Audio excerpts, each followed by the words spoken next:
Hey everyone, have you ever asked the question, why did Job suffer? Well, today we're going to learn the answer as we continue our mini-series on the book of Job. Be sure to like, share, and subscribe. Also, feel free to leave your comments. We would love to hear from you. If you have not watched the previous videos, be sure to check them out after this one. Let's dive right in. In the beginning of the book of Job, we read that he was a man who feared God and was blameless in his ways. Job had everything that he could possibly want: wealth, honor, land, many children, and he was well respected by everyone. But one day, Satan made a statement that really challenged the integrity of Job's faith. Satan said to God, "Does Job fear God for no reason? Has he not made a covenant with you? Has he not ordered his children to do what is right, saying to them, 'This is what you must do'? This is the test of your obedience?"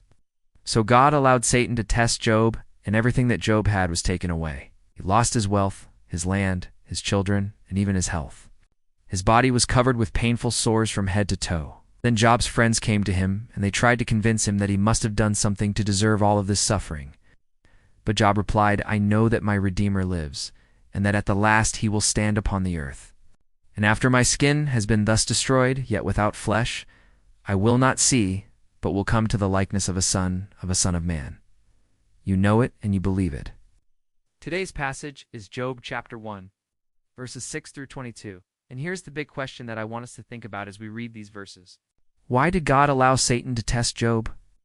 To answer this question, let's break the passage down into two parts.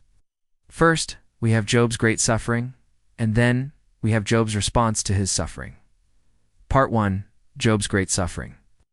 Verse 6 tells us that there was a day when the sons of God came to present themselves before the Lord, and that the accuser, also called Satan, was among them.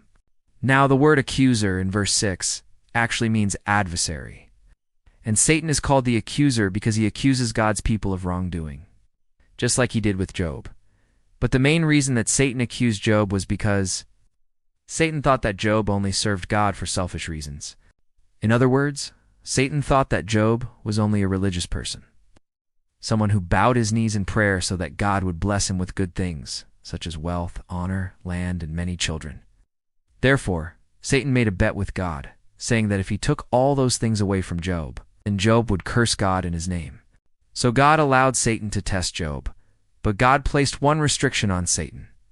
God told Satan that he could not harm Job physically. He could take away Job's possessions and his children, but he could not harm Job's body, and that's exactly what happened.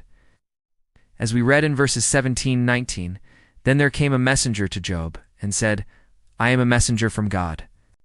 Thus says God, in the very place where you were raised up, there shall your bones be buried. For this purpose I have made you a desolate, an empty, and forsaken lot. And for this purpose your wives have become a spoil, and your daughters a bride for another. And there was a great famine in the land, so that great hunger pervaded the country." Part 2, the response to suffering. In verses 20 through 22, Job responds to all this suffering, and he does something that we must never do. He cursed the day on which he was born. But remember, Job still had his life. He still had his family, although they were gone. And most importantly, he still had his relationship with God. So while Job's response to suffering was not perfect, we can learn from the way that he responded. First, he accepted responsibility. Notice how Job said, "Thus it is. It was I who said it." That shows us that he understood that his life belonged to God, and that God had the right to do whatever he wanted to with his life.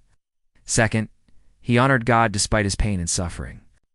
Even though Job questioned God's sovereignty, he still trusted in God's righteousness. And that's why he said, "I know that my Redeemer lives. I know that my Judge is living, and that he will stand upon the earth."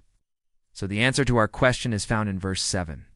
It says that Satan said, "Does Job fear God for no reason? Has he not made a covenant with you? And has he not ordered his children to do what is right, saying to them, 'This is the test by which you shall be tried'?" Therefore God said to Satan, "The things are under your control. Only do not lay a hand on his life." So the reason why God allowed Satan to test Job was to prove that Job was more than just a religious person. God wanted to show Satan that Job truly feared God, and that his relationship with God was genuine. And that's why God allowed Satan to test Job's faith. But we can see that throughout the entire book of Job, Job's faith in God never wavered, and that's why God rewarded him double for all that he had lost. Now I want to apply this truth to our lives today. The fact that God allowed Satan to test Job teaches us that sometimes God allows difficult circumstances in our lives to test our faith. And God may allow trials to come our way so that we can demonstrate our love for Him. So the next time you go through a difficult situation, don't ask the question, "Why me?" Ask instead, "How can I glorify God through this situation?"